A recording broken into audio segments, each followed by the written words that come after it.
What is going on? I'm zmoT. We are back for all of the boom on the Friday, of course. Jumping in, there are some free bombs for Sonar Ops in the shop. Do grab those while you're on your way to make sure that code zmoT is in the shop in all Supercell sources. Greatly appreciated. And I've got good news and I've got bad news about Sonar Ops. Some of you might have noticed that if you used airplane mode, you could hack is in quotes there, and use your bombs and not actually use your bombs, and then you could exit out and come back and find where the ships actually were. I tried to hint to that so you guys were aware of it in my Sonar Ops video. That's why I managed to get to stage 400 or whatever the heck I got to, but they have now fixed that. And one of the things in Boom Beach which can be quite frustrating is, say for example, you start to load your boats and then you quit the game right away. Not all of those calls go back to the server, so you have to do something such as scouting a base, and that's why sometimes maybe you start something in the sculptor and you come back and your sculptor's not actually working. So it's a way to save bandwidth and save server time and do smart things, but it allowed for things like cheating on Sonar Ops. And so now that Sonar Ops is back for the second time, that cheat has been fixed. So kudos to the developers for fixing that, but also darn you to the developers for fixing that. They've also added the ability to watch an ad to pick up some bombs, which is smart. I like that a lot. Anytime there's ads that are optional, I'm all about it. Extra money for the dev team to do extra cool stuff, and it doesn't affect you or me because, let's be honest, I'm not going to watch any of those. Maybe you start the ad and then walk away and get a coffee. Little things like that I'm all about. Gonna keep my sculptor going. Many of you have noticed that there is now a cap.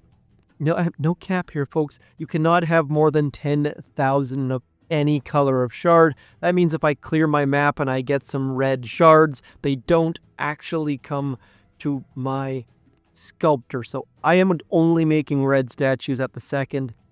It really sucks. I hate that they added that cap. They've also added further caps for things like apparently for the Porto tokens and possibly for evil coins. I get why they bring caps in. Just the fact that it's not transparent is what pisses me off. Like these kind of caps where you have 1 out of 5 wood safe. Sure, great. Except for you can go over your cap. Anyways, we're going to get in and I'm going to talk about Warships.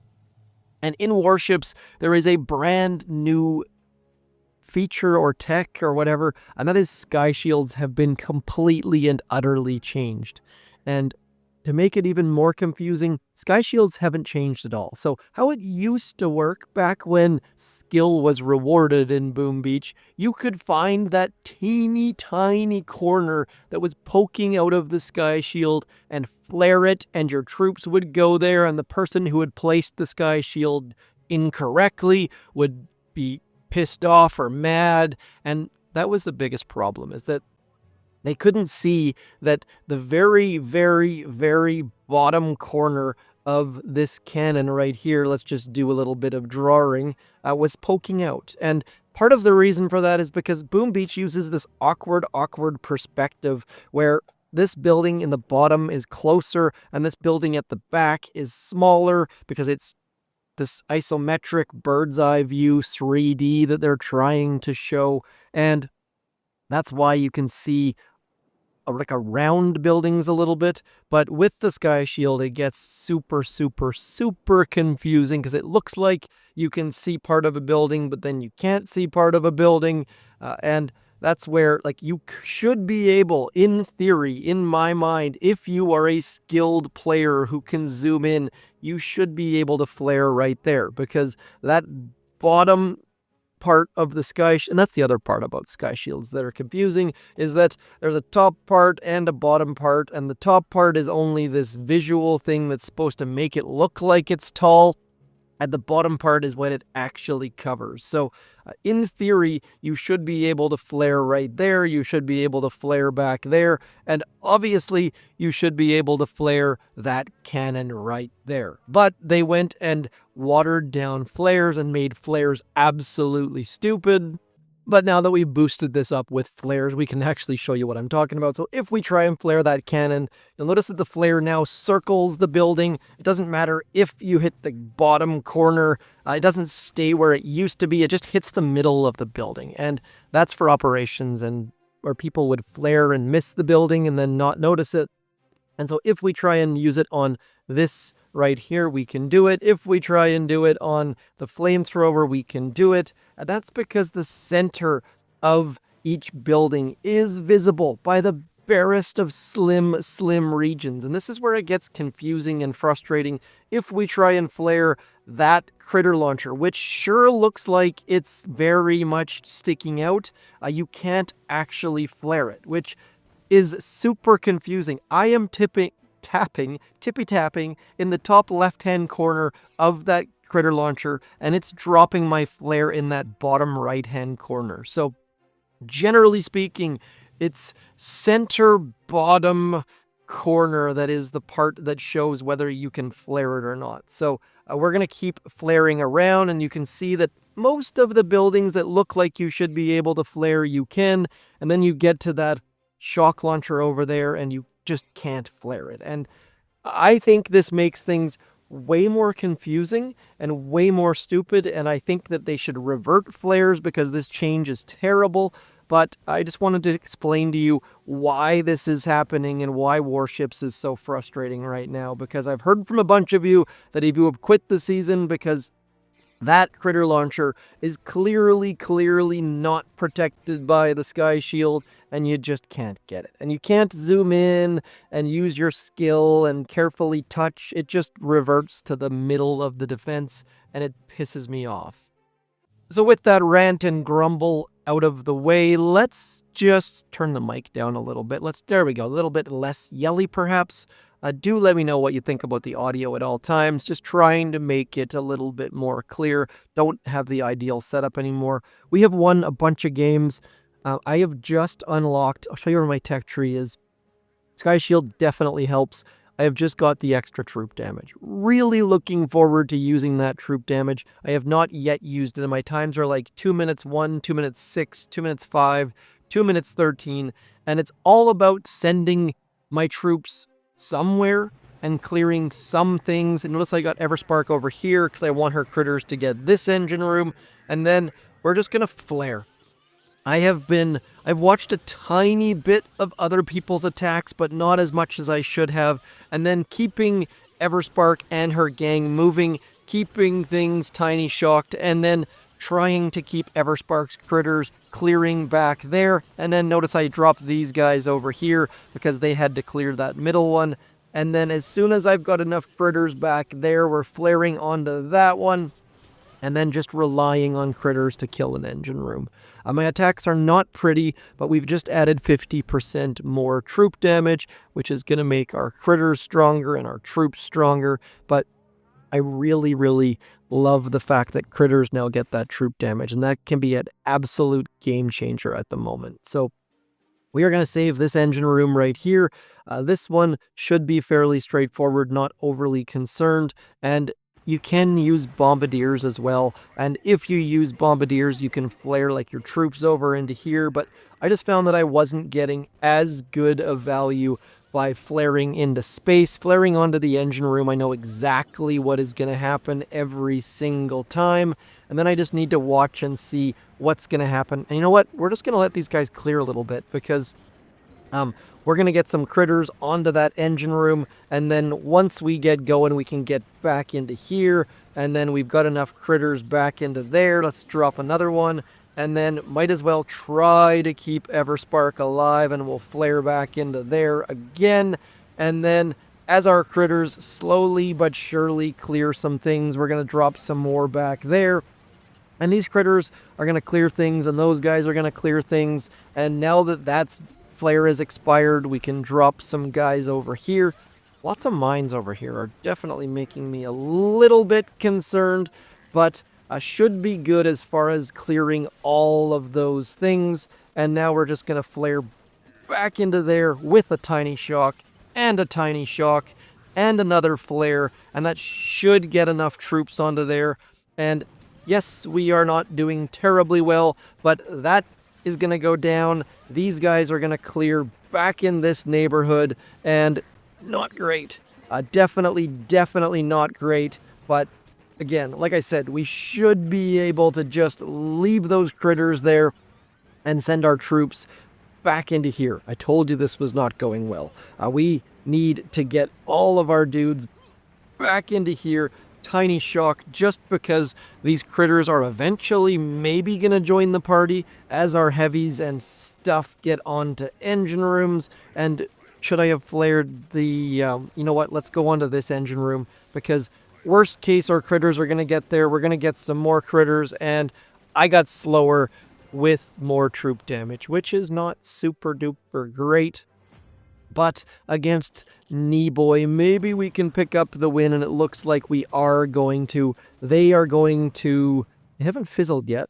They haven't dropped all their boats. You'll see this a lot, where 1, 2, 3, 4, 5, 6 boats. They have more boats to drop, but look at that. I love seeing skins. Kneeboy did us a favor, retreated. We are up into 17 on a win streak. We'll do one more, then we'll do an operation attack and some imitation game, and maybe I'll whinge a little bit more about Sky Shields. Devs, if you're out there, please let me know if this is the final iteration of flares or it's just where they are temporarily. That one looks easy. That one looks easy. So we should just be able, like, this attack works basically every time. 60% of the time it works every time, just flaring onto things. And I cleared this stuff at shore a little bit just out of fear of Everspark dying more than anything. And then we're just going to get going. Everspark gets a little bit in behind. We're going to throw a tiny shock about there. And those critters are actually doing decent work on that side. And now we're going to drop you, and let's get onto the engine room. We've cleared enough of the mines. We've got enough critters around that now we just need to get a move on. Moving all of the things and then flaring back onto that engine room. And you'll notice that, of course, it misses because this game is ridiculous. And then we're going to throw a tiny shock on the cannon because I'm worried a little bit about Everspark, and then back into there. Everspark, again, a lot bit worried about her. I do get worried about her at times. And now that that flare is almost expired, we can get our rifle dudes out. That's going to explode. Can we tiny shock that machine gun? Probably not. So we are just going to wait. Those guys are going to go to the wrong spot. And now, as we get closer and closer and closer, we are just going to throw that there. And you know what? Let's just get a move on. Need to get all of these guys back here. Critter Spark, Everspark is going to get those guys moving. And that Sky Shield is almost dead, which is going to get our critters onto that machine gun. And now we're laughing. Cooking with gas. All of these guys are back on this bottom engine room. We've got critters up there. Just not quite enough critters. And that's where I end up screwing up the balance a little bit, where I just flare away a couple seconds too soon, and as a result, we get this engine room down super early and this one super late. Definitely can tidy that up a little bit. It's a good hit. It's an easy hit. Yes, I do have those Cryo Bombardiers, and I just find that with them, I'm a little, like, with this, I can be 150 to 215, and with Cryo Bombardiers, I'm just a little bit slower. I'll show you a hit like that, though. And just to be clear, I don't have all the hits right now where I'd be in 19. I have been in Vancouver. I took the helicopter to Vancouver, had way too many meetings, and exhausted. And that's where I have been. That's why you haven't heard from me. It's nothing personal, I promise. So what we can do is something like this. Again, I suck at this hit. Please bear with me. We're going to go something like this, getting Everspark and some dudes, and just getting going. We're going to send it over into here. I do like the term send it. I'm a mountain biker, so that is where things like that come from. And we're going to go something like this. And now that that flare is almost expired, almost expired, we're going to go something like that. And these guys should do a decent spread. Decent, not great, not perfect. Decent is the goal, and perfect should not be the enemy of good, or whatever the heck that expression is. And we're just going to keep you and maybe even you shocked. Those guys are going to clear there. These Bombardiers are going to clear back here. And should we shock that boom cannon, you know what, let's just do that, just to make sure that all of our troops head over in that right direction. And there we go. So no need to flare these guys. We've got some good action back here. We've got some critters arriving. We've got many heavies and critters, and down go those guys. And this is the problem. We are about to almost lose all of our Bombardiers because I was not paying enough attention. And that's kind of where things go on this instance, where, yes, I had my troops heading in the right direction, but then I absolutely and utterly failed to keep this guy down here alive. If we had 2 Bombardiers at the bottom here, we would be doing wonderfully, swimmingly, amazingly, but instead we're just gonna have to throw that and hope that these critters show up. We got lots of critters coming. Like, we got reinforcements on the way, but they are not coming in any sort of hurry, which means that I think we're actually going to be faster than our last hit, but it's just so disappointing when you have to wait for all of those dudes to make it all the way back around when we were 3 seconds faster. Is that enough for a win? Maybe. Let's just wait and find out. And it was by 1 whole second. So there's 2 different hits you can try.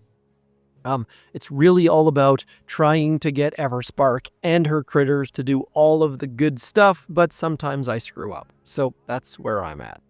You know what? The whinge is not over. I gotta add to it. So we talked about how flares have been changed, and you try and flare that critter launcher and it just doesn't go where it's expected to. Well, what the heck, Supercell? What about artillery? The fact that I can throw an artillery on it and it hits, like, it hits every single time exactly where I throw it. So later in the Warship season, artillery will land on something that's underneath the sky shield, but a flare will not. So WTF. Regardless, we're going to do an operation attack because operation attacks are a very good time. This task force is Delta 9, and we are going to be attacking Centaur, and Centaur is a good time. So we are going to send some troops in, and one of the things that I noticed is that right now we have a deal where 90% off heavies. So if you are playing Warships, do take advantage of the fact that we have 90% off heavies at the moment. And I have talked about this until I've been blue in the face, but if you're going up against boom cannons, bring rifles, not heavies. And if you're going up against single shot defenses, it is better to have more things that get shot than fewer. These are the kind of things that I have explained over and over again, and many people get it and many people don't. If those were heavies, there'd be 4 shots and we'd have no troops left. Because we have rifles, there are 24 shots until we have no troops left. If you don't understand that, please hit me up in the comments. I'm sure you all do, but it's really infuriating when you see someone drop all tanks against 400 boom cannons and then wonder where all of their troops have gone. So that is what we're going to do. We're going to send some critters back there to try and distract that shock launcher for a couple seconds. And did it distract things? Maybe? It still turned backwards, so we're doing all right there. Just need Bullet to get close enough to be able to taunt, and it looks like that is going to happen about now. And as a result, the shock launcher does nothing, and we can start throwing GBE towards that that rocket launcher. Is this the perfect way to do it? Generally speaking, no. But what ends up happening is that we're going to clear a whole lot of this stuff. And as a result, whoever comes in behind us is going to have easy pickings to clear much of the base. A lot of the times, depending on how many people are left to attack in an operation attack, I'll do hits that are a little bit stupid, because what it ends up doing is now the next person that comes in, and there are 13 people left to attack, all they have to do is walk up that right-hand side, throw one artillery on that rocket launcher, and then if they can get in behind the core there, which just means one shock here, like one shock on the two mortars and the rocket launcher, they can finish that base off fairly easily. So a lot of the times you'll see people do silly things with Zookas where they try for the solo. I find that I'd rather do a setup attack and make it darn sure that this base is going to go down. There's lots of time left. If we were in the final minutes, I would have just gone for the core, but doesn't really make a lot of sense. Similarly, I love attacking circuit board just because you can do a very similar attack. Just need to walk our troops back there. Yes, I've got very, very, very strange troops loaded. I know. Oopsie, that is not what was supposed to happen. This is not going super well by any stretch of the imagination, because I just threw critters when I meant to throw smoke, but I think we've managed to salvage it. And I did not throw a flare, I threw a medkit. So overall, things are going as poorly as they could possibly go, but I think we should be able to salvage this hit. It is going to be tough because our GBE counts are all wonky and weird, but if we throw a shock there and a shock there and some critters out front so that Bullet and our gang can get out front, we might just be able to salvage this with the medkit and then one more shock and hopefully don't even need a taunt, because our wonderful friends, those beautiful, beautiful mechs, are going to get out front, and now we can just walk through this base. So lots of mistakes by me. I am definitely not at my sharpest, have not been sleeping terribly well or terribly much, but because of using the right troops and putting them in generally the right spot by fluke, thanks to medkit / critters / flare / smoke, we are just going to burn through that core. And Bullet and the mechs are going to protect our Zookas and Bombardiers, and we're going to burn through that core, and away we go. So 2 operation attacks, both of them terrible. The first attack was a failure that was, I think, more useful, and this is a solo that was terrible, but it worked. So wanted to highlight the Sky Shield inconsistencies, because flares and artillery behaving differently, and Supercell, if you decide to move artillery to work like flares, I'm gonna punch you. Like, that is terrible. Right now, the fact that you can artillery the corner and get 4 buildings is fantastic. If you move it to the middle, I might just quit the game, because seeing buildings like this just lights up my eyes, because you can artillery the corner and get extra GBE. If you move it to the middle to match flares, that might just be the final straw. That's my warning to you. Or maybe you want to get rid of me and that's what you would do, but I do love how flares used to involve skill, and this watered down crap is not super duper great. Code zmoT into that shop while you're picking up those free bombs. Sonar Ops, I bet you if you watch, is there a leaderboard on Sonar Ops? Let's just double check. I don't think there is. Nope, it's a single player thing, so you can't even check the leaderboard. No. Okay, so we got some free stuff because I watched a stupid Temu ad. Like, you won't catch me shopping there, sorry. Don't need crap. Anyways, you get the basic idea. That is it. That is all. I'm going to start my sculptor. Then I'm going to scout. We are not going to do imitation game because waste of time. You guys know how to take it down. Different threat levels makes content about that a bit useless. I shall talk to you soon, though. Thank you for coming in, liking, sharing, subscribing. Hopefully those warship attacks helped you. Hopefully the Sky Shield stuff is fixed. I'll talk to you soon. Thanks for coming in. Peace.